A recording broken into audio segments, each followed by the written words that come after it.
Assalamualaikum warahmatullahi wabarakatuh. Perkenalkan, nama saya Hanifah Rosana dari Prodi PAI semester 2. Di sini saya akan menjelaskan mengenai manfaat komputer.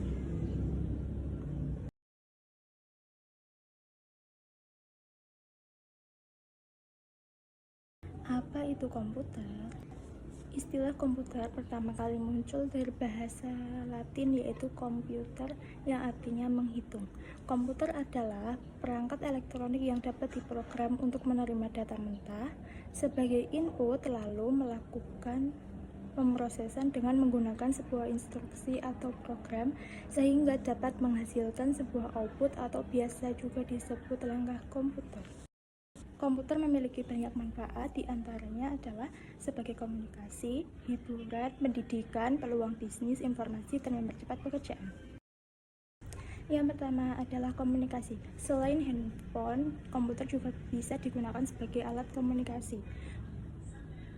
Dulu komputer hanya bisa digunakan sebagai alat pengetik saja, namun setelah perkembangan teknologi, komputer juga bisa digunakan sebagai alat komunikasi melalui media sosial seperti Facebook, Twitter, Instagram, email, dan sebagainya. Yang kedua, hiburan. Selain itu, komputer juga bisa digunakan sebagai alat hiburan seperti bermain game, musik, hingga kreativitas melalui grafis dan animasi. Komputer memungkinkan kita menonton film, mendengarkan musik, bermain game, berinteraksi di media sosial, dan bahkan menonton siaran TV online. Selain itu, komputer juga mendukung kreativitas dan ekspresi diri melalui platform online seperti media sosial, blog, dan platform video. Yang ketiga, pendidikan. Komputer menawarkan banyak manfaat dalam pendidikan, seperti meningkatkan kualitas pembelajaran, memperluas akses ke sumber informasi, dan memfasilitasi pembelajaran online. Komputer bisa membantu siswa dalam berbagai tugas, mulai membuat presentasi hingga mengajarkan penelitian serta mempermudah proses admin di sekolah. Yang keempat, sebagai peluang bisnis. Komputer menawarkan berbagai manfaat dalam dunia bisnis, mulai memperluas jangkauan pemasaran hingga meningkatkan efisien operasional. Dengan memanfaatkan komputer, bisnis kita dapat mengotomatiskan proses, mempercepat komunikasi, dan meningkatkan daya saing di pasar global. Kelima, informasi. Kita dapat mengetahui berbagai informasi dengan memanfaatkan platform seperti majalah atau koran online, website berita, dan blog. Komputer dalam hal teknologi informasi digunakan sebagai alat untuk mengolah data, menyimpan informasi, berkomunikasi, dan melakukan berbagai operasi yang membutuhkan pemrosesan informasi secara otomatis. Yang terakhir, mempercepat pekerjaan. Dengan menggunakan komputer akan membuat pekerjaan kita menjadi lebih ringan dan mempersingkat waktu.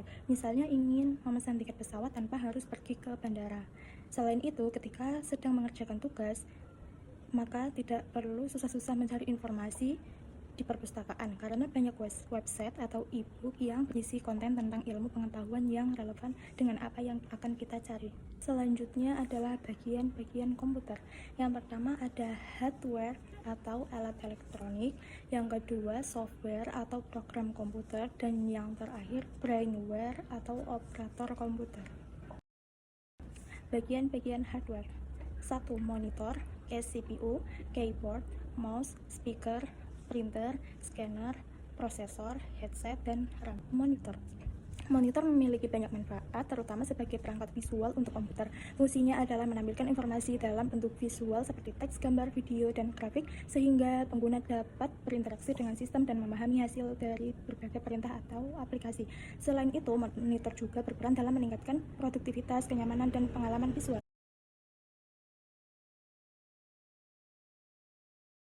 Yang kedua, case CPU, Central Processing Unit. Fungsinya sebagai otak komputer yang menjalankan instruksi dan program.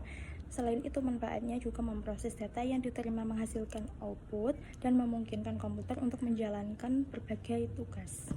Yang ketiga, keyboard. Fungsi keyboard adalah sebagai otak komputer yang menjalankan instruksi dan program.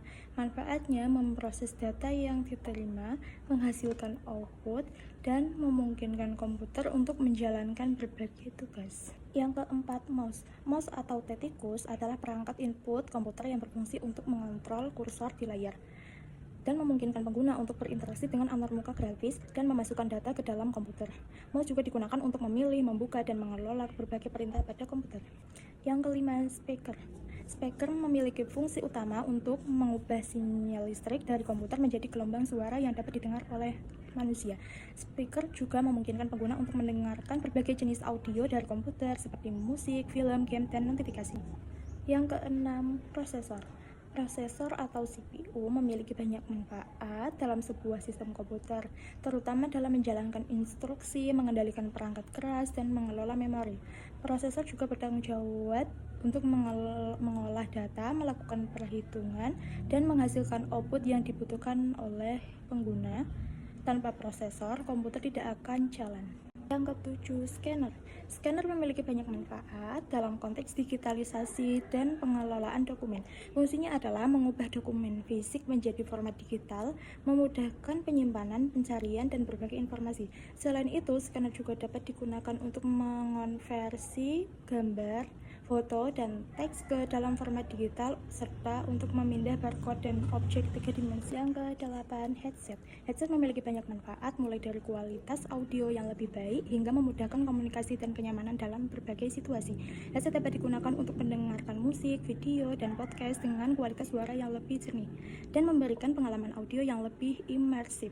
Selain itu, juga sangat berguna untuk berkomunikasi, baik saat melakukan panggilan telepon, rapat virtual, atau bermain game online. Terakhir adalah RAM. RAM atau Random Access Memory di PC memiliki fungsi utama sebagai memori jangka pendek yang menyimpan data dan instruksi yang sedang digunakan oleh prosesor untuk menjalankan aplikasi dan sistem operasi. Fungsinya memungkinkan komputer untuk mengakses data dengan cepat dan efisien sehingga meningkatkan kinerja dan responsivitas sistem secara keseluruhan. Selanjutnya adalah software. Pertama ada sistem operasi, program aplikasi, bahasa pemrograman, dan program bantu. Yang pertama ada sistem operasi.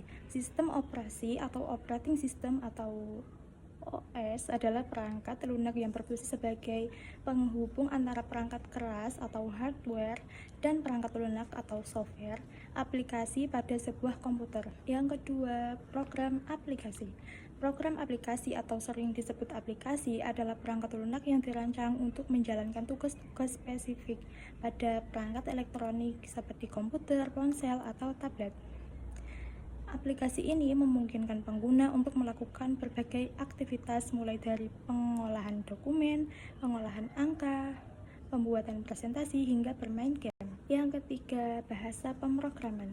Bahasa pemrograman adalah instruksi tertulis yang digunakan programmer untuk berkomunikasi dengan komputer dan memberi perintah agar melakukan tugas tertentu. Ini memungkinkan manusia untuk mengendalikan komputer dan menciptakan perangkat lunak yang dapat menjalankan berbagai fungsi. Dan yang terakhir, program bantu. Program bantu atau help program secara umum adalah perangkat lunak atau aplikasi yang dirancang untuk membantu pengguna dalam menjalankan tugas atau proses tertentu di komputer atau perangkat digital lainnya. Hal ini bisa berupa utilitas yang membantu mengelola sistem, aplikasi yang membantu dalam berbagai tugas, atau bahkan perangkat lunak yang menyediakan dukungan teknis. Selanjutnya adalah brainware. Brainware adalah manusia yang mengoperasikan dan mengelola sistem komputer baik perangkat keras hardware atau perangkat lunak software. Jadi brainware adalah manusia yang menggunakan komputer. Sekian presentasi dari saya, semoga ilmunya bermanfaat. Kurang lebihnya mohon maaf. Wassalamualaikum warahmatullahi wabarakatuh.